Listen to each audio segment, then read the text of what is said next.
make Phamwiches. So come over here. I'm gonna show you. I have pork tenderloin. I'm cleaning off the sinew, the tough muscle, and some of the fatty tissues that are on the tenderloin itself. And then I'm gonna cut it into small pieces, just like this. All right, so that's nice and thin. And I have some of this in here already. So. All right, so after I cut up the pork, here is what I have to marinate the meat with. I cut 3 cloves of garlic and chop it up. And then I got some lemongrass, right? I bought store-bought, or you can buy actually in the Asian store, you can actually buy the lemongrass that have been chopped already. There's normally in the frozen food aisle that you can find in there. So anyway, right, with the lemongrass, I could just roughly chop it with a knife, or I can put it in a food processor to then chop it up. So I should have rough chops like so to then add to the pork, and that's gonna help infuse the flavor. Let me just put some in here, just like that. And then to marinate the meat, here, I normally use oyster sauce that you could find in any store, Jewel, Mariano's, Whole Foods, what have you. But I actually ran out of oyster sauce. So today I'm using a mushroom sauce that is similar to an oyster sauce for those vegan out there.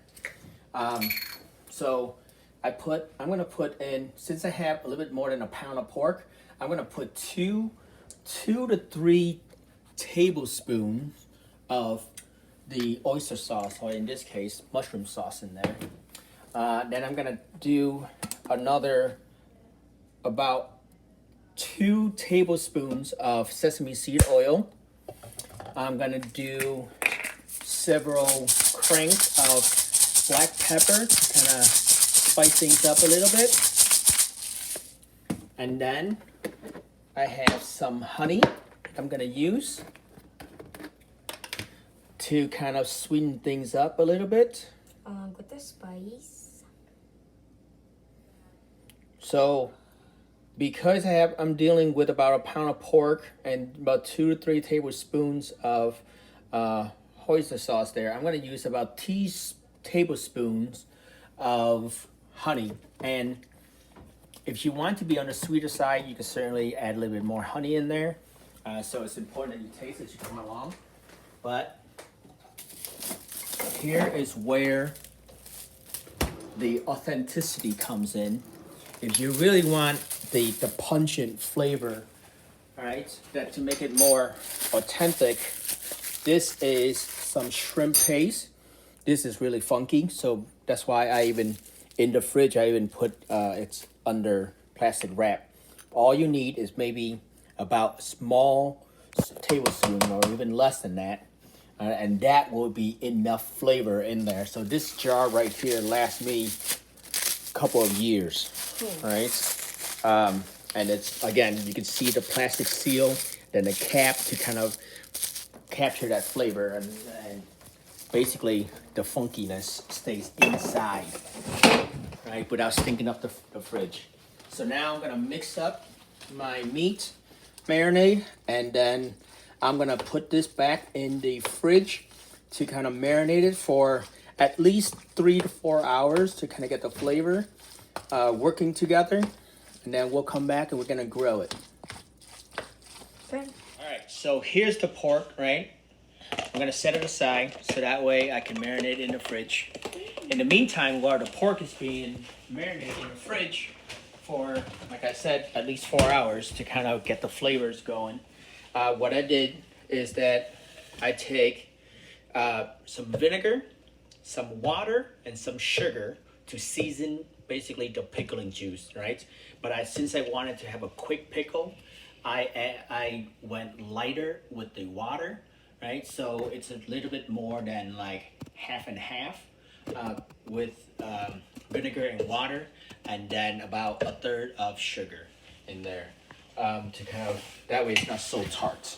All right, so what I have in here is I have some shredded carrots and some julienne, daikon radish that I have cut up, right? And so now it's gonna go in here for a quick pickling. And so this doesn't have to be hot; it can just be cold, right? And I call it right. So put it in here. Since I'm going on the tart side, it's gonna have a quick pickle, kind of like a wickle, to make it a little bit speedy up the process. Got it. All right. So now that I've taken the pork out, right, we're gonna grill it. Put some aluminum foil down because I use honey, so it's gonna then like stick to the grate a lot. So therefore, I just cook mine on aluminum foil. Some cooking spray down, some oil down, so that way it doesn't help. It helped with the non-sticking issues. Now we're gonna toss on a hot grill, right? Spread it around so that the heat cooks, and then about 8-10 minutes, we're gonna be able to come back What degree? and see some color. What degree? Right now it's about 400 degrees that I'm gonna cook it on. I want to see it, but I want to let the meat to kind of caramelize. So we'll come back. All right, through the magic of television, you can see that there's some caramelization. So the pork is done. Let's take it off the grill. Phamwiches, assemble. So come over here. Toasted bread. Always toast the bread. There's nothing more disappointing about a phamwich than some stale bread, right? So you want to toast it nice and crunchy on the outside. Now, here's what's gonna happen. I'm gonna cut it. You can hear that crunch right there.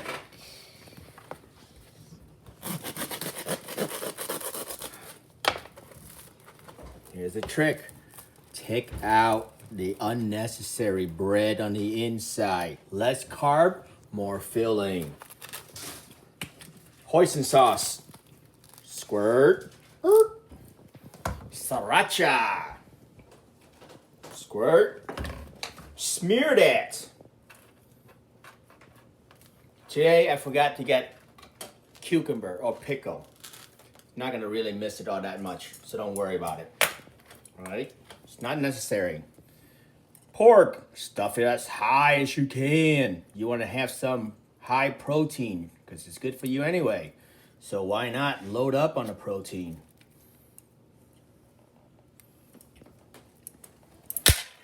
Then over here, we got green onion that we have been cut into strips. Cilantro.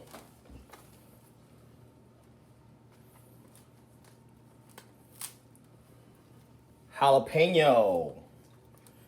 Optional if you can't handle the heat, because since you already got sriracha in there. And then here's the X factor. Basil. Thai basil is even better because that's more pungent. But since I live out in the burbs, I don't have access to all that. So it's sweet Italian basil. That would be just fine too. And then, right, our pickled carrots and radishes and daikon radishes right there. Put that in, right? So then stuff that stuff down because it's almost like a salad.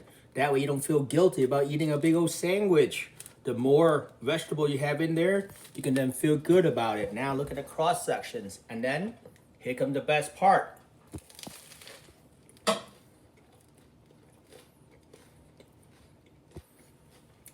I'll post a recipe after this.